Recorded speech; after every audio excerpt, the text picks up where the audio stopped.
Browns continuing preparations for the Chiefs here on Thursday in Berea. And of course, one of the things we're watching this week, a few milestones on the horizon, but one we're really watching, Mary Kay, is Jerry Jeudy potentially collecting his first 1,000-yard season. He is getting close. He should hit it on Sunday against the Chiefs. And he talked a little bit about what that meant to him today. Yeah, it really means a lot to him to finally get this in his 5th season, but his first with the Cleveland Browns after 4 frustrating years in Denver. He's only 56 yards away. Now, technically, you think he should be able to get that because with Jameis Winston, he's averaging 113 yards per game over the last 6 games. That is pretty remarkable. But we'll have to see how this goes because the Chiefs, in his 8 games against the Chiefs, he's averaged only about 38 yards per game. So they're going to try to put the clamps on him, and David Njoku probably won't be playing in this game. So they're going to give Jerry Jeudy a ton of extra attention, and he's going to have to fight through that. Yeah, and the good news, of course, Ashley, is that Jerry is probably the hottest receiver in the NFL, or at least he was going into that Pittsburgh game. So like Mary Kay mentioned, him and Jameis have a really great connection, and especially on the move, those scramble drills, he really helps his quarterbacks out a lot. He does, and I think, too, particularly with that improvising, it's going to be good for the Browns that Jerry Jeudy knows the Chiefs maybe better than any other pass catcher on this team, obviously coming from the Broncos.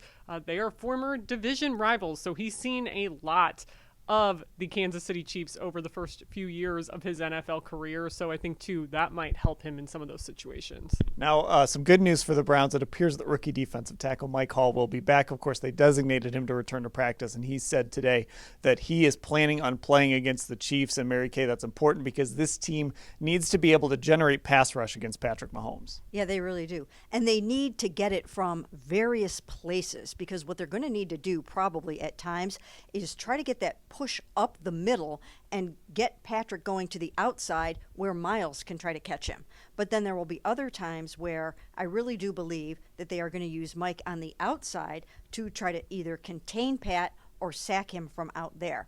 So it's good for them to have him back. He's got the speed and explosiveness that they've been missing for a few weeks. And Jim Schwartz made it a point today, Ashley, to talk about pressure. You've got to get pressure on Patrick Mahomes. That's where it starts. And we know that that's really what drives this defense to begin.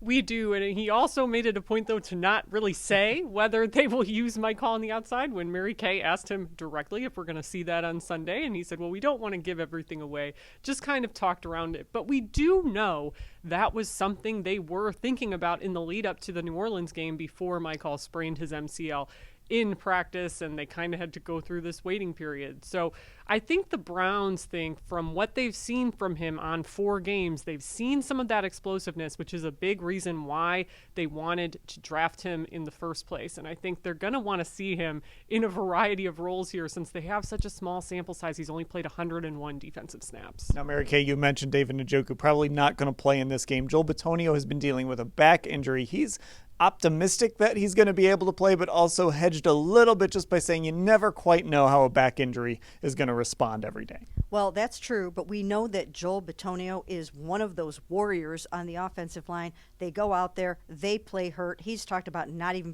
being able to move this week, so you know he's been in a lot of pain with that back. But he also knows that they really need him with Chris Jones coming into town on Sunday, one of the absolute best defensive tackles in the NFL, maybe the best, and he's going to be a load. They need Joel. Yeah, I mean, we've seen Zach Zinter struggle with some of the best defensive tackles in the game when he's had to play in place of guys. So, Ashley, like Mary Kay said, Joel plays through a lot. I would imagine the only thing that's going to keep him out is if he wakes up Sunday morning and just absolutely cannot get out of bed. Yeah, and we saw him deal with a back injury on and off towards the end of last season as well. I remember talking to him in that Houston locker room on Christmas Eve about what his week was like leading up to that. And he mentioned, on Wednesday of that week before that game, he couldn't walk really up the stairs even, and then a few days later he's out on the field. So we've seen Joel do this before. Backs can be so unpredictable, but at this stage in his career, having dealt with them before, he has a good handle on during the week what he needs to do to get right and be able to be moving on Sunday.